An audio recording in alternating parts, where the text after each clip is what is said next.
Assalamualaikum warahmatullahi wabarakatuh. Gimana kabarnya anak-anak? Semoga pada sehat ya. Dan jangan lupa semangat untuk pembelajaran hari ini. Hari ini kita akan mempelajari materi tentang sumber daya alam. Sebelumnya, apakah kalian tahu apa itu sumber daya alam? Apa ya?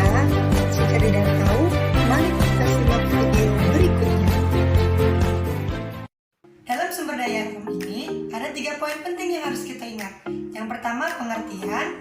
Yang kedua, macam-macam sumber daya alam. Dan yang ketiga, kondisi lingkungan yang dipengaruhi oleh sumber daya alam. Yang pertama, pengertian sumber daya alam. Sumber daya alam itu semua kekayaan berupa benda mati maupun benda hidup yang berada di bumi dan dapat dimanfaatkan untuk memenuhi kebutuhan hidup manusia. Poin yang pertama dari macam-macam sumber daya alam adalah berdasarkan jenisnya. Sumber daya alam berdasarkan jenisnya terbagi menjadi 2. Ada sumber daya alam hayati dan sumber daya alam non-hayati. Sumber daya alam hayati adalah sumber daya alam yang berasal dari makhluk hidup. Contohnya tumbuh-tumbuhan dan hewan. Peran sumber daya alam hayati bagi kehidupan manusia antara lain yang pertama sebagai bahan makanan. Contohnya buah-buahan dan sayuran.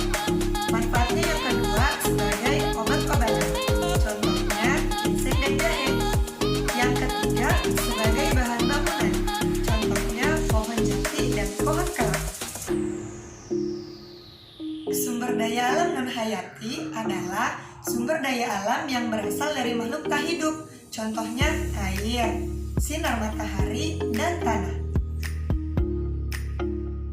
Anak-anak, sekarang macam-macam sumber daya alam yang kedua. Macam-macam sumber daya alam yang kedua yaitu berdasarkan proses. Berdasarkan prosesnya, sumber daya alam terbagi menjadi 2. Ada sumber daya alam langsung digunakan dan ada juga sumber daya alam tak langsung digunakan. Sumber daya alam langsung digunakan adalah sumber daya alam yang bisa dikonsumsi tanpa perlu teknologi. Contohnya buah-buahan, sayuran, dan air. Sedangkan sumber daya alam tak langsung digunakan adalah sumber daya alam tersebut baru bisa dikonsumsi setelah diproses dengan teknologi. Contohnya minyak bumi, batu bara, minyak goreng, dan sebagainya. Nah, macam-macam sumber daya alam yang ketiga adalah berdasarkan sifatnya. Berdasarkan sifatnya, sumber daya alam terbagi menjadi 2. Ada sumber daya alam dapat diperbaharui dan juga sumber daya alam tidak dapat diperbaharui. Untuk lebih jelasnya, yuk kita baca bersama-sama komik berikut ini.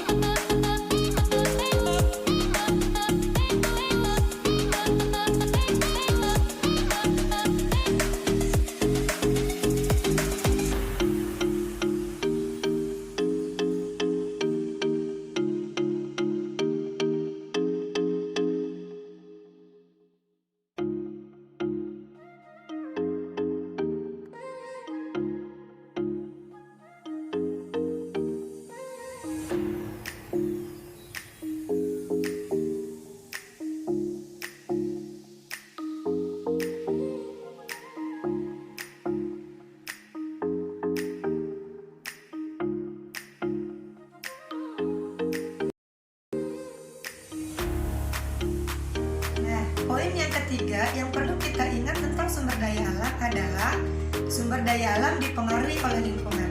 Untuk lebih jelasnya, yuk kita simak video berikut ini. Sumber daya alam dipengaruhi oleh lingkungan.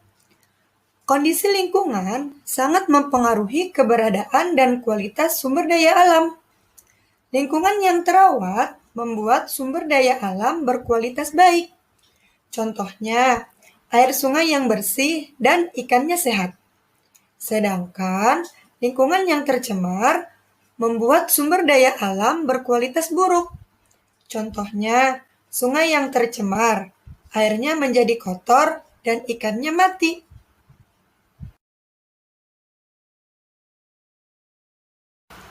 Nah, itu tadi beberapa hal yang perlu kita ingat. Diingat-ingat ya. Be smart, be happy. Sampai jumpa lagi di video berikutnya. Sebelum Ibu tutup pembelajaran hari ini, Ibu ada kuis untuk kalian.